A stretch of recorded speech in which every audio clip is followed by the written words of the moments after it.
once upon a midnight dreary, while I pondered, weak and weary, over many a quaint and curious volume of forgotten lore.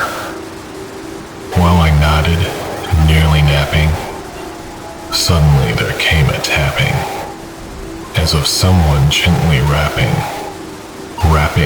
at my chamber door. "'Tis some visitor," I muttered, tapping at my chamber door. Only this, and nothing more.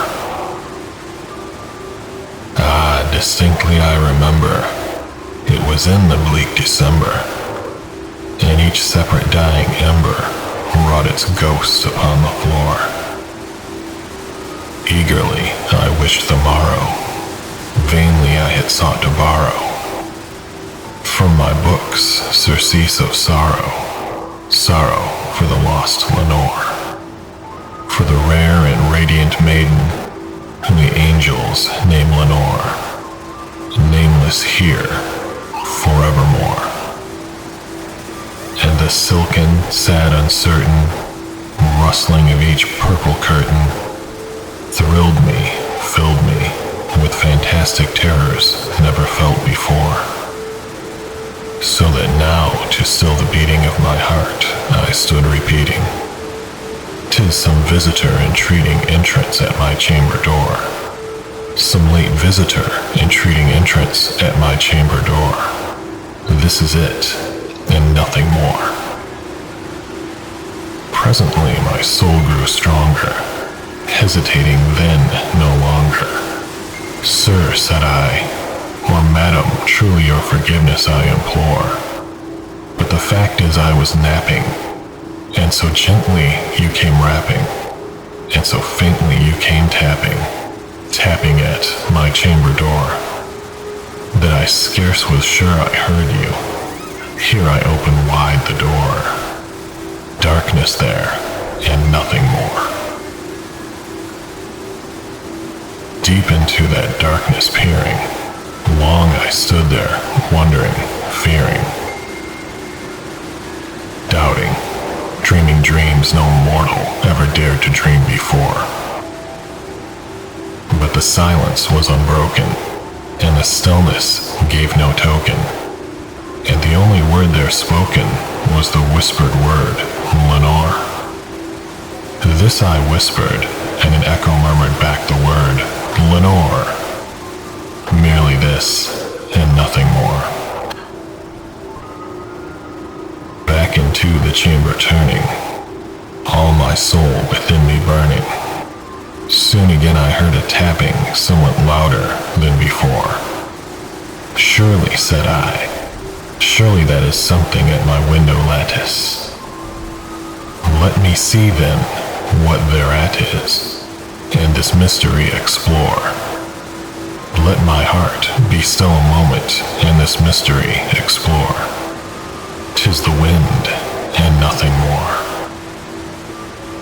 Open here I flung the shutter, when with many a flirt and flutter, in there stepped a stately raven of the saintly days of yore. Not the least obeisance made he, not a minute stopped or stayed he, but within mine of lord or lady, perched above my chamber door, perched upon a bust of Pallas just above my chamber door, perched and sat, and nothing more. Then this ebony bird beguiling my sad fancy into smiling, by the grave and stern decorum of the countenance it wore. "Though thy crest be shorn and shaven, thou," I said, "art sure no craven. Ghastly grim and ancient raven, wandering from the nightly shore. Tell me what thy lordly name is on the night's Plutonian shore." Quoth the raven, "Nevermore." Much I marveled this ungainly fowl, to hear discourse so plainly, though its answer little meaning, little relevancy bore. For we cannot help agreeing that no living human being ever yet was was blessed with seeing, bird above his chamber door. Bird or beast upon the sculptured bust above his chamber door, with such name as Nevermore. But the raven, sitting lonely, on the placid bust spoke only that one word, as if his soul, in that one word he did outpour. Nothing farther than he uttered, not a feather than he fluttered, till I scarcely more than muttered, other friends have flown before. On the morrow he will leave me, as my hopes have flown before. Then the bird said, Nevermore. Startled at the stillness, broken by reply so aptly spoken, doubtless, said I, what it utters is its only stock and store, caught from some unhappy master, whom unmerciful disaster followed fast and followed faster, till his songs one burden bore, till the dirges of his hope that melancholy burden bore, of nevermore. But the raven still beguiling all my fancy into smiling, straight I wheeled a cushioned seat in front of bird and bust and door. Then upon the velvet sinking, I betook myself to linking fancy unto fancy, thinking what this ominous bird of yore, what this grim, ungainly, ghastly, gaunt, and ominous bird of yore meant in croaking Nevermore. This I said engaged in guessing, but no syllable expressing, to the fowl whose fiery eyes now burned into my bosom's core. This and more I sat divining, with my head at ease reclining, on the cushion's velvet lining that the lamplight gloated o'er, but whose velvet violet lining with the lamplight gloating o'er, she shall press, nevermore. Then methought the air grew denser, perfumed from an unseen censer, swung by seraphim whose footfalls tinkled on the tufted floor. Wretch, I cried, thy God hath lent thee, by these angels he hath sent thee, respite, and nepenthe from the memories of Lenore. Quaff, oh quaff, this kind nepenthe, and forget this lost Lenore. Quoth the raven, Nevermore. Prophet, said I, thing of evil, prophet still, if bird or devil, whether tempter sent, or whether tempest tossed thee here ashore, desolate yet all undaunted, on this desert land enchanted, on this home by horror haunted, tell me truly, I implore, is there balm in Gilead? Tell me, I implore. Quoth the raven, Nevermore. Prophet, said I, thing of evil, prophet still, if bird or devil, by that heaven that bends above us, by that God we both adore, tell this soul with sorrow laden if, within the distant Aidenn, it shall clasp a sainted maiden whom the angels name Lenore. Clasp a rare and radiant maiden whom the angels name Lenore. Quoth the raven, be that word our sign of parting, bird or fiend, I shrieked upstarting. Get thee back into the tempest and the night's Plutonian shore. Leave no black plume as a token of that lie thy soul hath spoken. Leave my loneliness unbroken. Quit the bust above my door. Take thy beak from out my heart, and take thy form from off my door. Quoth the raven, Nevermore. And the raven, never flitting, still is sitting on the pallid bust of Pallas, just above my chamber door, and his eyes have all the seeming of a demon's that is dreaming, and the lamplight Light o'er him streaming throws his shadow on the floor, and my soul from out that shadow that lies floating on the floor shall be lifted.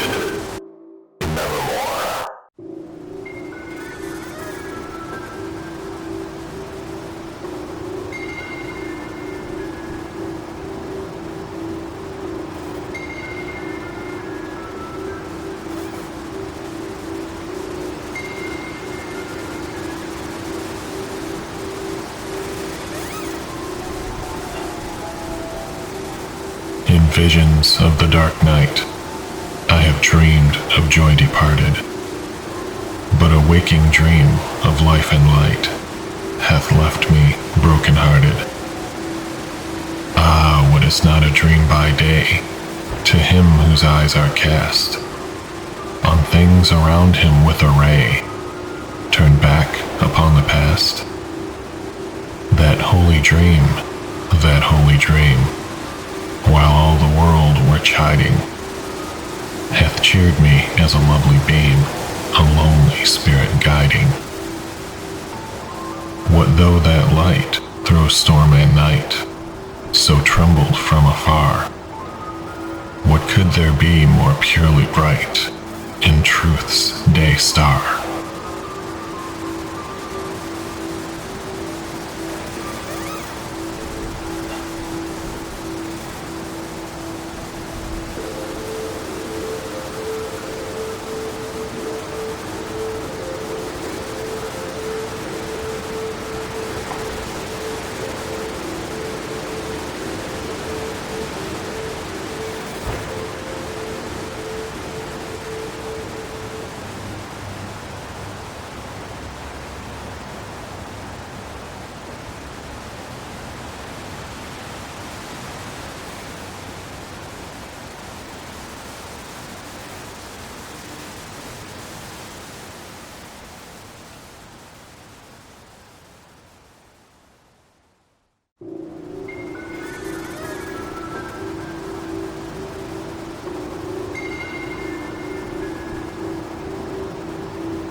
From childhood's hour I have not been, as others were I have not seen, as others saw I could not bring my passions from a common spring.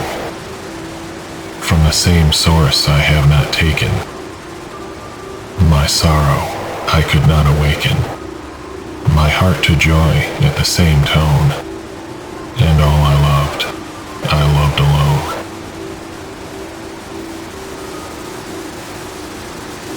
Then, in my childhood, in the dawn of a most stormy life, was drawn from every depth of good and ill the mystery which binds me still. From the torrent or the fountain, from the red cliff of the mountain, from the sun that round me rolled in its autumn tint of gold, from the lightning in the sky as it passed me flying by, from the thunder and the storm and the cloud that took the form when the rest of heaven was blue of a demon in my view.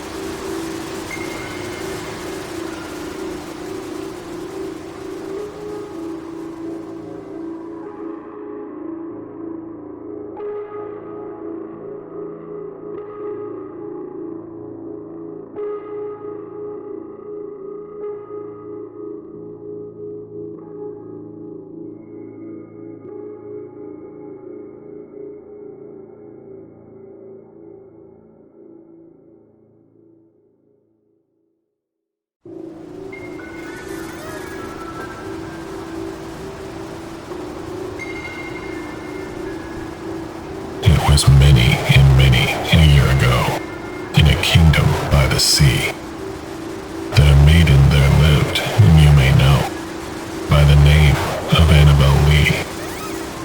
And this maiden she lived with no other thought than to love and be loved by me. I was a child, and she was a child, in this kingdom by the sea. But we loved with a love that was more than love, I and my Annabel Lee. With a love that the winged seraphs of heaven coveted her and me. And this was the reason that, long ago, in this kingdom by the sea, a wind blew out of a cloud chilling my beautiful Annabel Lee, so that her high-born kinsman came and bore her away from me, to shut her up in a sepulchre in this kingdom by the sea. The angels, not half so happy in heaven, went envying her and me. Yes, that was the reason, as all men know, in this kingdom by the sea, that the wind came out of the cloud by night, chilling and killing my Annabel Lee. But our love, it was stronger by far than the love of those who were older than we, of many far wiser than we. And neither the angels in heaven above, nor the demons down under the sea, can ever dissever my soul from the soul of the beautiful Annabel Lee. For the moon never beams without bringing me dreams of the beautiful Annabel Lee, and the stars never rise, but I feel the bright eyes of the beautiful Annabel Lee. And so, all the night tide, I lie down by the side of my darling, my life and my pride, in her sepulchre there by the sea, in her tomb by the sounding sea.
Greenest of our valleys, by good angels tenanted, once a fair and stately palace, radiant palace, reared its head.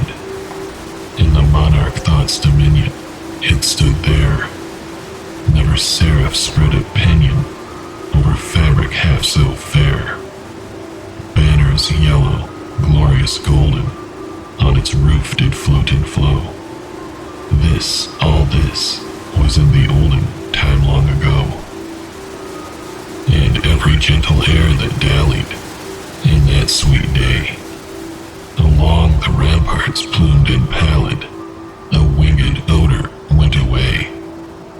Wanderers in that happy valley through two luminous windows saw spirits moving musically to a lute's well-tuned law. Round about a throne where sitting Porphyrogene, in state his glory well befitting, the ruler of the realm was seen, and all with pearl and ruby glowing was the fair palace door, through which came flowing, and sparkling evermore, a troop of echoes whose sweet duty was but to sing, in voices of surpassing beauty, the wit and wisdom of their king. But evil things in robes of sorrow assailed the monarch's high estate. Ah, let us mourn, for never morrow shall dawn upon him desolate. And round about his home the glory that blushed and bloomed is but a dim remembered story of the old time entombed. And travelers now within that valley through the red-litten windows see vast forms that move fantastically to a discordant melody, while like a ghastly rapid river through the pale door, a hideous throng rush out forever and laugh but smile no more.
Servant